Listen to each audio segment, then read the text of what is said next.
Okay guys, check it out. We're back again in the garage. We're doing a rear disc brake upgrade. This is called the low buck Nova. Even though it's getting a lot of goodies on it, we're calling it low buck. But anyways, the upgrade that we're doing, or a disc brake conversion, required us to remove the rear diff cover. And this is a C-clip axle, which is a 62. So you have to disassemble the whole thing, take off all 10 bolt. That's why it's called a 10 bolt, part of the reason.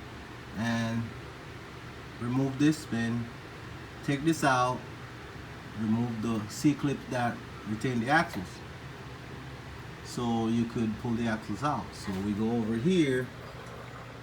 This is where our upgrade is gonna be. This is where our brake's gonna be at. So come over here, and this is the parking brake assembly. And this here is the rotor that we're gonna be using. Right there, guys. And that there guy would go on this whole assembly right here before we install a new axle shaft seal. So I recommend you do a new axle shaft seal. If you're gonna take it out, you're already there. They're only a couple bucks, like maybe $4. Both of them right here. This is the part number that I'm using.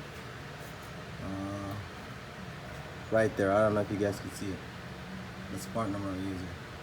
I got it down there at our friend O'Reilly's. They're good people. And that's the caliper we're gonna be running. Now this caliper you'll find on Chevy Camaro. And I was thinking that I would see like made in the USA or something on right here. It's not. GM didn't even make their own caliper. This is made in Australia. So anyways, it's a good piece. Aluminum, shave some weight. It's a nice piece and it works very well. I used that on my 70 Nova, which was awesome, by the way.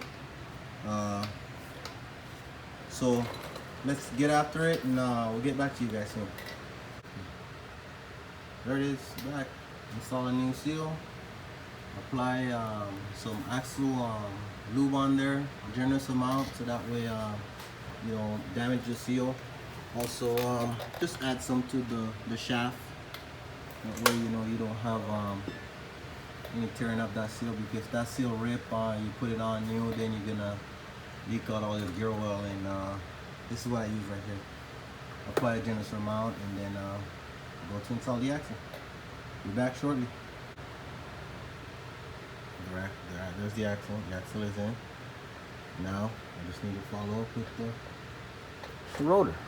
Here we go, guys. We're back. This is the finished product. See? Looks good. You could also upgrade to the cross drill and slotted rotor.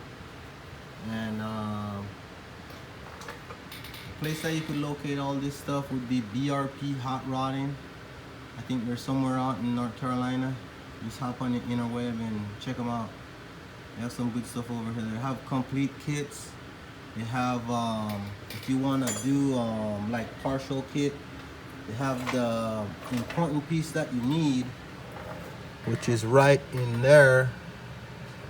Right in there, you can see it. To take up the space for the backing plate, there's a spacer that they specifically machined to fit the tolerance, so the calipers will fit perfectly with the rotor. So check them out. They got some good stuff. Low buck Nova. Those are 275s on the back on a 62 Nova. Old school. Boyd Coddington. I believe these were designed by Chip Foose back in the days, guys. Way back in the days. I'm going way back. These are 275. See right there? 275, 40, 17. R17.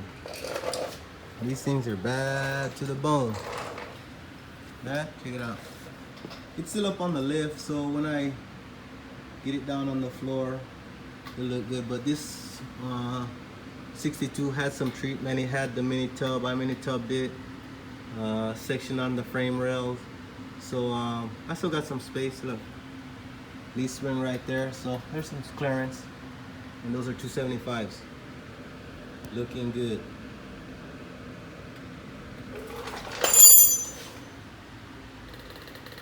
I'm gonna sit it down here pretty soon.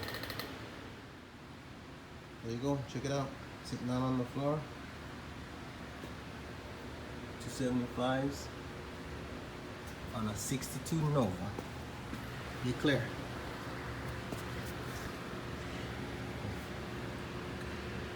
With space.